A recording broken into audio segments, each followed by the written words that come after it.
I gotta go to the emergency room.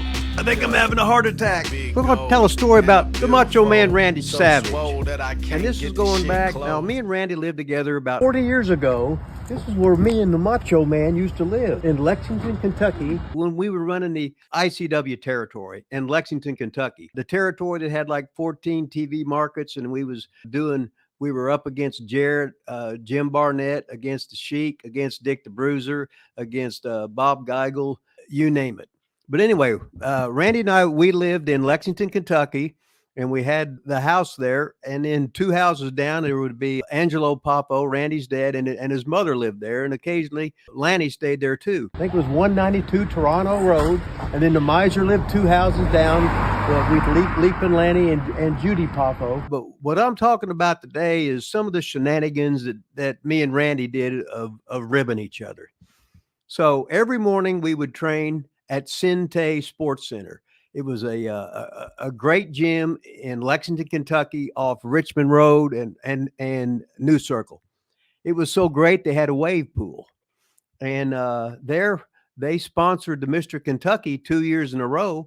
And one year they had Arnold Schwarzenegger come in to guest pose and do a seminar, and another year they had the great Lou Ferrigno, and we actually did 2,500 people, which actually for Mr. Kentucky contest, which outdrew the Mr. Olympia. But what I'm getting at is we would train at Sinte Sports Center every day in Lexington, Kentucky.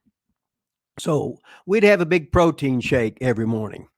And what I would do the night before, if I didn't forget, which I was forgetful then too, I would have my vitamins set out in a big cup.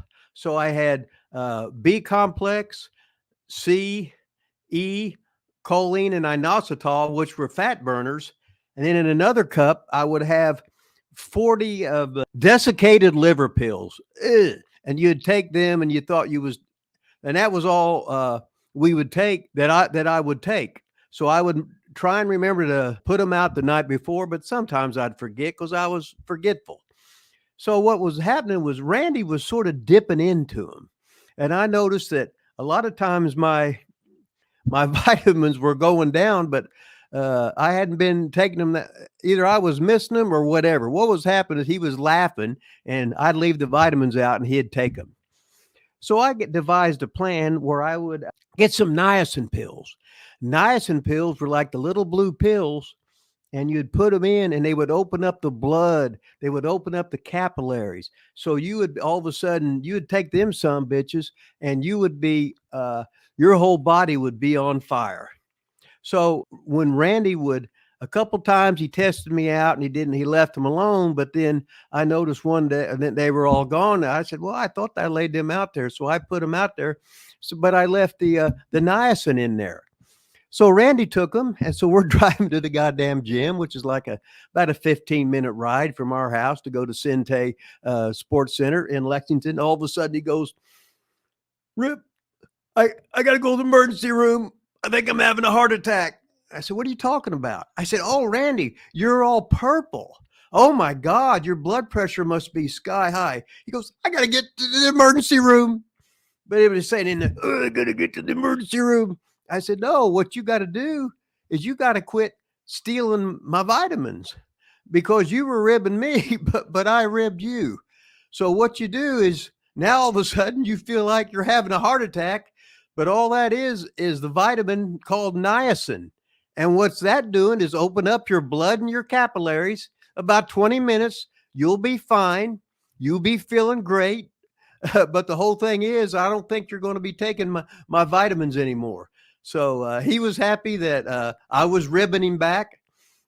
He was happy that he knew what it was, because the Macho Man seemed like he was scared for his life, because there's nothing like taking niacin and you've never taken it before.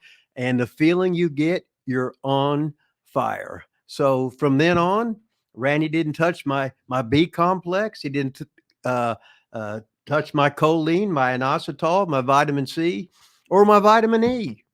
So that was great. So from then on, I didn't have to worry about it anymore. He did his homework on niacin, and he was always looking for those niacins just in case he was going to rib me. No Rip Rogers in there, and No Randy Savage in there, but let's just say that place holds a lot of memories that were awful good. So here we go. That's another tale of the great Macho Man Randy Savage. The things we did when we were younger, hanging around Lexington, loving wrestling, working our asses off, just trying to be stars, trying to understand the business, hoping we could make some money and hoping we could make a difference. From Wrestling with Rip Rogers, this is Rip Rogers being 70 years old. Damn. 70 years old. I said, get ready, get ready, get ready. I got the dots on. I got the elbow ready, baby. We're gonna see it. Let's do it right now.